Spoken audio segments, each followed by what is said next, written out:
Hello, you beautiful nerds. So we got a new live-action remake of a beloved Disney animated film because they've been so well received so far. These movies are weird, yo. Nobody seems to like them, and yet they make $1 billion every time one comes out. I really don't know what's happening there. Why do you guys keep watching these movies? I did a review a while back on how I felt about Aladdin and the Lion King, and it gave me cause to pause when this came out. But I'm getting ahead of myself. Let's talk about what we're talking about. So flip your hair in slow motion in front of a sunset, because we're gonna have a chat about.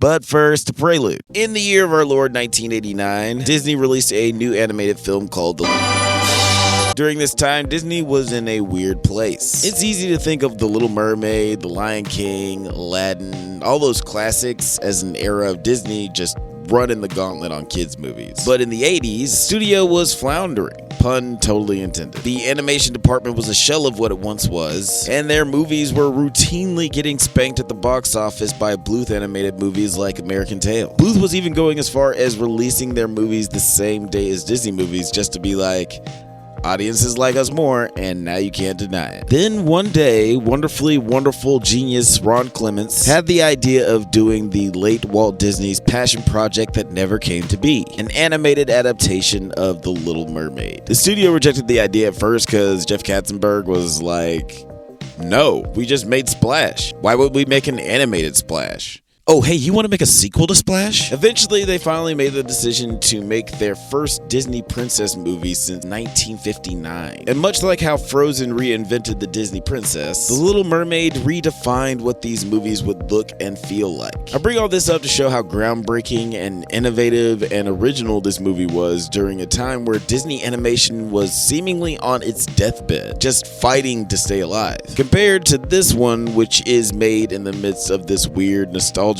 live-action remake era that feels very much like a cash grab and is directed by the guy who hasn't made a good movie since 2002.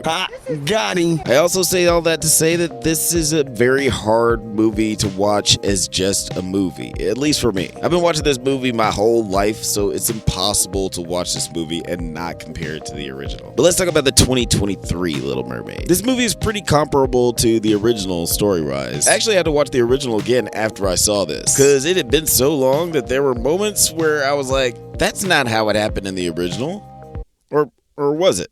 What happened in that movie? Ariel wants to live on the surface, and I don't blame her because it looks boring and ugly underwater. The under the sea number is supposed to exemplify how cool it is underwater, but everything looks dull and bland. The color scheme for the movie is so damn boring.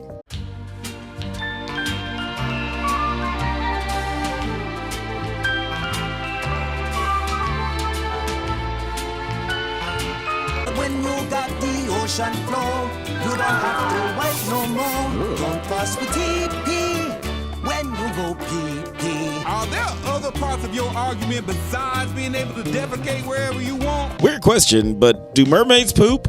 It seems like there's an obvious answer, but like, where that butthole at? I do appreciate that they didn't change a whole bunch. As much flack as the original gets about being sexist or whatever, this remake could have been very different. Like, for example, a lot of critics have commented that it's a little icky for Sebastian to implore Eric to kiss Ariel without consent. But those people overlook the context of the movie. Ariel wants to be kissed. Not just to break the spell, but she thinks Eric is kind of fucking cute. The consent argument doesn't really work here because she very obviously wants to be kissed, and her friends have every reason to want her to be kissed. This is a story about love at first sight and how some people just click and mesh really well together despite a language barrier. I hang out a lot with these Russian clowns, and they speak very little English, and I speak no Russian, but we get along swimmingly.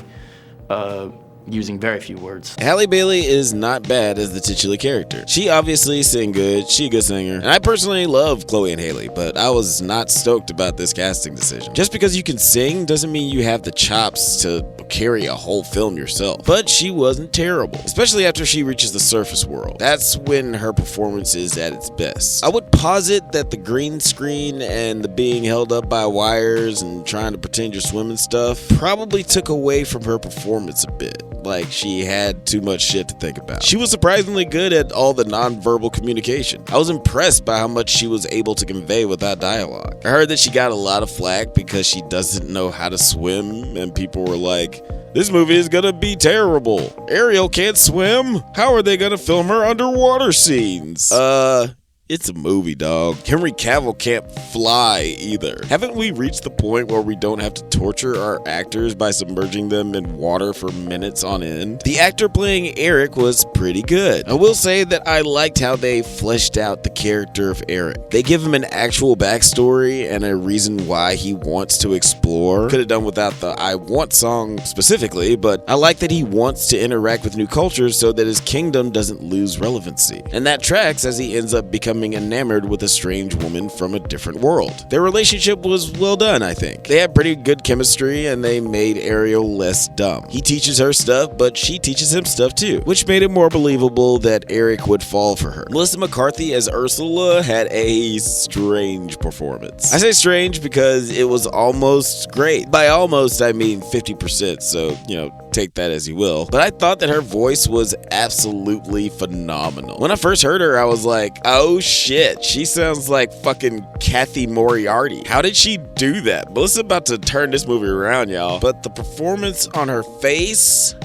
sucks. I say this kind of thing a lot about voice actors who do screen acting or vice versa. Sometimes screen actors don't give natural vocal performances, and voice actors sometimes don't give natural screen performances. This was the first time I've seen a screen actor give a great vocal performance, but give me nothing emotionally on screen. Speaking of voice acting, I was doing okay with Awkwafina's performance until that damn rap song happened. It's just like, Lin-Manuel Miranda can't help himself. Hollywood, please hire someone else to write your songs. There are other songwriters out there. I think I have an idea of who we could get to write some original music. Me too. Let's say it at the same time. 3, 2, 1. Lin-Manuel Miranda. Exactly. Amazing. I literally don't know anyone else who writes original music anymore. Visually, I was unimpressed by this movie like 80% of the time. All the musical sequences were very bland looking. The editing is bafflingly bad, and the shot selection is atrocious. During the very last shot of the movie, I was like, I hope this ugly ass shot is not the last shot of the movie. And then it was, cause I guess Rob Marshall don't be giving a fuck. Honestly, I think this movie was just directed badly. I don't like to call people bad at their job, because this stuff is hard to do. But I look at Rob Marshall's line of work and I can't definitively say that he's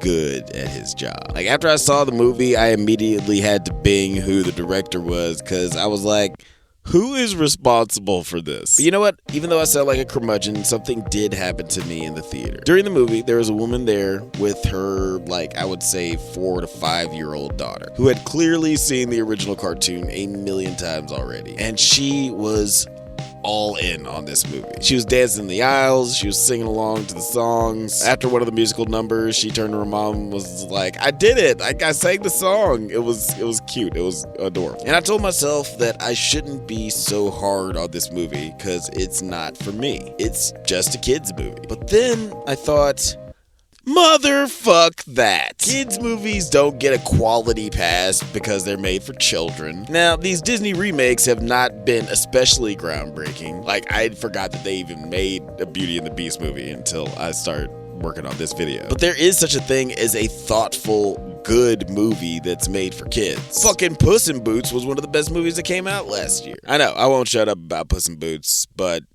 I mean, real ones know. That movie is spectacular. I like some of the changes they made narratively, but the movie was just too long and had zero memorable performances. I usually choose an MVP, but I really got nothing. Maybe the mom? The mom's an MVP. I think I'm done with these. I think this was my last one. I was mildly intrigued by this one because I like a lot of the cast, and the original cartoon has some of my favorite Disney songs ever. But beyond a few high points in these movies, I can't for the life of me think of a reason they keep making them anymore. Oh, right.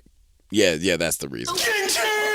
My ranking, I felt nothing. Alright, that's it for this review. Don't forget to check out the Drunk Panthers podcast. We dropped our episode talking about that new Black Spider-Man movie, and we got a bunch of stuff we're going to be talking about this summer. And don't forget to tune in to Does It Hold Up? Episodes drop every other Monday because Mondays deserve not to suck. But anyway, stay safe, my little guppies, and may the force be with you.